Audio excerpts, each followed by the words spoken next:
Hello दोस्तों, हमारे YouTube channel भक्ति कथा में आपका फिर से स्वागत है। आज मैं आपके लिए लेके आई हूँ मकर संक्रांति की कथा। अगर आपको हमारा वीडियो पसंद आए तो हमारे वीडियो को लाइक करें, हमारे चैनल को सब्सक्राइब करें और वीडियो को शेयर करें। आइए शुरू करते हैं। मकर संक्रांति की कथा ग्रहों के राजा सूर्य और उनके पुत्र शनिदेव की कहानी है। शनिदेव के जन्म की कथा बहुत रोचक है। शनिदेव के जन्म के बारे में स्कंद पुराण के काशी खंड में कथा दी गई है, जो कुछ इस प्रकार है। विश्वकर्मा की पुत्री संज्ञा का विवाह सूर्य देवता के साथ हुआ था।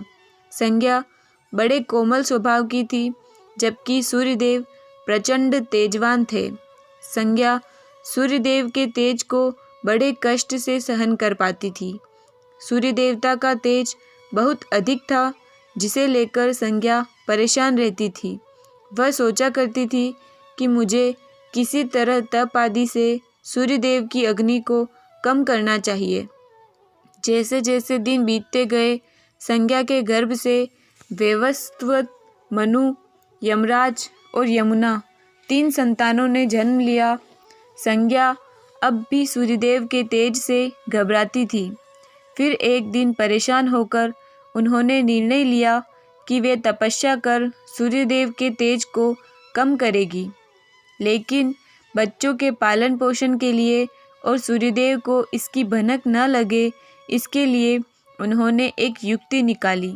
उन्होंने अपने तप से अपनी छाया को स्त्री रूप में बदला, जिसका नाम संवर्णा रखा। संज्ञा ने बच्चों और सूर्यदेव की जिम्मेदारी अपनी छाया संवर्णा को दी और कहा कि अब से मेरी जगह तुम सूर्यदेव की सेवा और बच्चों का पालन करते हुए नारी धर्म का पालन करोगी। लेकिन यह राज सिर्फ मेरे और तुम्हारे बीच ही बना रहना चाहिए। अब संज्ञा वहाँ से चलकर पिता के घर पहुँची और अपनी परेशानी बताई, तो पिता ने डांट फटकार लगाते हुए वापस भेज दिया। लेकिन संज्ञा वापस न जाकर वन में चली गई और घोड़ी का रूप धारण कर तपस्या में लीन हो गई। उधर सूर्यदेव को जरा भी आभास नहीं हुआ कि उनके साथ रहने वाली संज्ञा नहीं, संवर्णा है। संवर्णा अपने धर्म का पालन करती रही। उसे छाया रूप होने के कारण उन्हें सूर्यदेव के तेज से भी कोई परेशानी नहीं हुई। सूर्यदेव और संवर्णा के मिलन से भी सावर्णी, मनु, शनिदेव और भद्रा, तप्ती 3 संतानों ने जन्म लिया। छाया शिव की भक्तिन थी। जब शनिदेव छाया के गर्भ में थे, तो छाया ने सूर्य की तेज धूप में भगवान शिव की कठोर तपस्या की। उन्होंने इतनी कठोर तपस्या की कि खाने पीने की सुध तक उन्हें न रही। भूख, प्यास, धूप, गर्मी सहने के कारण उसका प्रभाव छाया के गर्भ में पल रही संतान यानी शनि पर भी पड़ा और उनका रंग काला हो गया। जब शनिदेव का जन्म हुआ तो रंग को देखकर सूर्यदेव ने छाया पर संदेह किया और उन्हें अपमानित करते हुए कह दिया कि यह मेरा पुत्र नहीं हो सकता। माँ के तप की शक्ति शनिदेव में भी आ गई थी। उन्होंने क्रोधित होकर अपने पिता सूर्यदेव को देखा तो सूर्यदेव बिल्कुल काले हो गए। उनके घोड़ों की चाल रुक गई। परेशान होकर सूर्यदेव को भगवान शिव की शरण लेनी पड़ी। इसके बाद भगवान शिव ने सूर्यदेव को उनकी गलती का एहसास करवाया। सूर्यदेव अपने किए का पश्चाताप करने लगे और अपनी गलती के लिए क्षमा याचना की।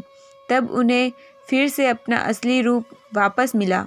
लेकिन पिता पुत्र का संबंध जो एक बार खराब हुआ, फिर न सुधरा। आज भी शनिदेव को अपने पिता सूर्य का विद्रोही माना जाता है। शनिदेव को उनके पिता सूर्यदेव पसंद नहीं करते थे। इसी कारण सूर्यदेव ने शनिदेव और उनकी माँ छाया को अपने से अलग कर दिया। इस बात से क्रोध में आकर शनि और उनकी माँ ने सूर्यदेव को कुष्ठ रोग का श्राप दे डाला। पिता को कुष्ठ रोग में पीड़ित देख यमराज ने तपस्या की, यमराज की तपस्या से सूर्यदेव कुष्ठ रोग से मुक्त हो गए, लेकिन सूर्यदेव ने क्रोध में आकर शनिदेव और उनकी माता के घर पर कुंभ को जला दिया। इससे दोनों को बहुत कष्ट हुआ। यमराज ने अपनी सौतेली माता और भाई शनि को कष्ट में देख उनके कल्याण के लिए पिता सूर्य को समझाया। यमराज की बात मान सूर्यदेव शनि से मिलने उनके दूसरे घर मकर में पहुँचे। कुंभ में आग लगाने के बाद वहाँ सब कुछ जल गया था, सिवाय काले तिल के अलावा। शनिदेव ने उन काले तिलों को अपने पिता सूर्यदेव को समर्पित करने के लिए अपने साथ बांधकर अपने दूसरे घर मकर में ले गए थे। इसलिए शनिदेव ने अपने पिता सूर्यदेव की पूजा काले तिल से की। तभी से मान्यता है कि शनिदेव को तिल की वजह से ही उनके पिता, घर और सुख की प्राप्ति हुई। तभी से मकर संक्रांति पर सूर्यदेव की पूजा के साथ तिल का बड़ा महत्व माना जाता है। यमराज की बात मान सूर्यदेव अपने पुत्र शनि से मिलने जिस दिन उनके दूसरे घर मकर में पहुँचे थे, उस दिन को मकर संक्रांति के रूप में मनाया जाता है। जय श्री कृष्ण।